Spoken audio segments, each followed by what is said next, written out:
नमस्ते विद्यार्थी मित्रों, एक बार फिर से विमला विद्यालय के ई क्लासेस रूम में आप सबका स्वागत करता हूँ। हम जो पढ़ रहे हैं वो विषय हिंदी कक्षा 8 और इकाई 3 जिसका नाम है अंतरिक्ष परी सुनीता विलियम्स। हमने 2 पार्ट में कहानी को समझा है। अब इस कहानी को हम तीसरे पार्ट के माध्यम से आगे बढ़ाते हैं। यह अड्डा प्रतिदिन पृथ्वी के 15.7 चक्कर काटता था। अर्थात सुनीता ने पृथ्वी के 2967 चक्कर अपने अंतरिक्ष प्रवास में लगाए। अब देखो तो हमें इस पृथ्वी पर अगर घूमना हो तो बहुत साल लग जाएंगे सारी पृथ्वी के ऊपर, लेकिन उसने पृथ्वी को कितनी बार चक्कर काटे तो 2967। कोई भी आदमी हो तो इतने चक्कर तुम्हें कोई काट सकता नहीं है, वो भी थक जाएगा। इस अभियान में सुनीता ने 29 घंटे 17 मिनट तक स्पेस वॉक करके अंतरिक्ष में रिकॉर्ड बनाया। इससे पहले अप्रैल माह में 4 घंटे 24 मिनट में मैराथन जीतने वाली पहली अंतरिक्ष यात्री बन चुकी है। अंतरिक्ष के बोस्टन मैराथन में 4.5 घंटे में 42 किलोमीटर का सफ़र काटने वाली प्रथम अंतरिक्ष यात्री हुई है। अड्डा अंतरिक्ष में 188 दिन और 4 घंटे के शैनन लुसिक का रिकॉर्ड भी उसने तोड़ दिया है। 6 महीने तक रहने का अनुभव है कि वहाँ व्यायाम करना बहुत आवश्यक है। अगर जब जो आप वहाँ पे व्यायाम नहीं करते, व्यायाम यानी कि कसरत योगा आप नहीं करते हो तो आपकी जो हड्डियाँ होती है वो ढीली हो जाती है, यानी कि लूज हो जाती है, ताकि मांसपेशियों और हड्डियों की शक्ति बनाई जा सके। सुनीता विलियम्स बताती है कि शरीर को लचीला बनाए रखा जाए, जैसा कि साइकिलिंग चलाना, दौड़ना, हवा में तैरना आदि। अंतरिक्ष यात्रा में सोना बहुत ही मुश्किल है। रोज डिब्बाबंद भोजन, भारहीनता, शरीर के लचीलापन और तीव्र गति से खत्म होना। विद्यार्थी मित्रों, आप सबको पता होगा कि जब हम ऊपर जाते हैं, जब हम अवकाश की ओर जाते हैं तो हमारा जो वजन होता है वो क्या होता है तो घट जाता है। और चंद्र पर हमारा वजन कितना होता है तो 1 चतुष्कोण,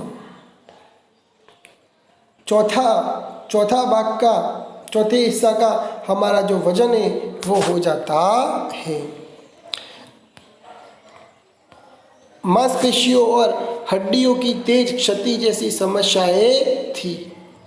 सुनीता ने अंतर्राष्ट्रीय अंतरिक्ष केंद्र में 6 महीने प्रवास के दौरान कई अनुभव किए, महत्वपूर्ण कार्य किए, जैसे कि human life science, physical science, पृथ्वी का निरीक्षण, शिक्षा और टेक्नोलॉजी, डेमोन्स्ट्रेशन जैसे विषयों पर काम किया।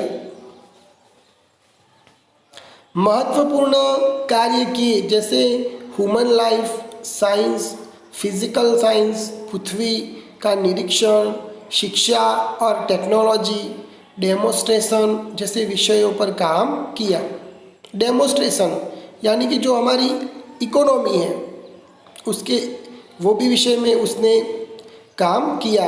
ह्यूमन लाइफ यानी कि जो सामाजिक व्यवस्था है, साइंस यानी कि विज्ञान, फिजिकल साइंस, फिजिकल यानी कि जो हमारा शरीर के जो अंग हैं फिजिकल वो, और पृथ्वी का निरीक्षण किया। इसके अलावा सुनीता ने इस दौरान जमा किए गए ब्लड सैंपल न्यूट्रिशन से संबंधित अनुसंधान कर रहे वैज्ञानिकों तक पहुंचाए।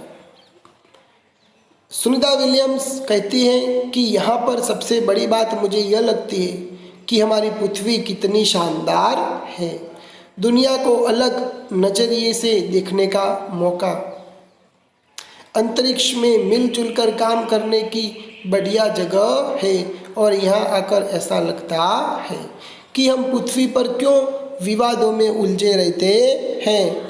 नई दिल्ली से अमेरिकी सेंटर में अंतरिक्ष यान जब भारत पर से गुजरा तब वीडियो कॉन्फ्रेंस के दौरान सवालों के जवाब देती सुनीता ने कहा कि यहाँ से विश्व सीमाओं में बटा नजर नहीं आता, यहाँ से सिर्फ दिखता है हमारा सुंदर ग्रह, सुंदर ग्रामीण इलाके और सुंदर पहाड़ और आसमानी रंग के सुंदर महासागर, हरे मैदान और उनके रंगों में जमीन दिखाई दे रही है।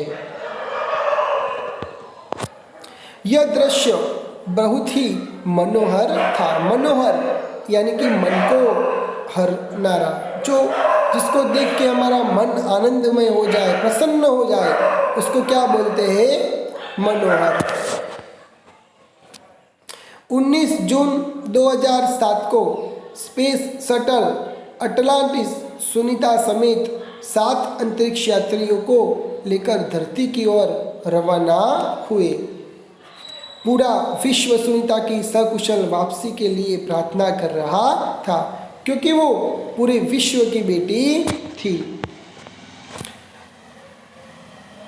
194 दिन 18 घंटे और 58 मिनट अंतरिक्ष में बिताकर रिकॉर्ड बनाकर सुनीता की वापसी 22 जून 2007 को हुई।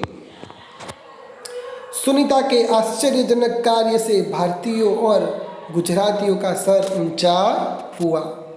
हम कह सकते हैं कि यदि नारी को सर्वोच्च स्थान पर बिठाना है तो सुनीता की तरह साहसी और महत्वाकांक्षी बनना होगा। तो विद्यार्थी मित्रों, ये थी सुनीता विलियम्स की कहानी। हमें सुनीता विलियम्स से क्या सीखना चाहिए? तो सुनीता विलियम्स के बारे में जानने के बाद हमें भी कोई ऐसा लक्ष्य बनाना चाहिए। हमें सिर्फ सपना नहीं, लेकिन दिवा स्वप्न देखना चाहिए। खुली आंखों से सपना देखना चाहिए और इस सपने को पूरा कैसे करें, उसके लिए बहुत सारी मेहनत करनी पड़ती है। तो आपको सुनीता विलियम्स से इंस्पायर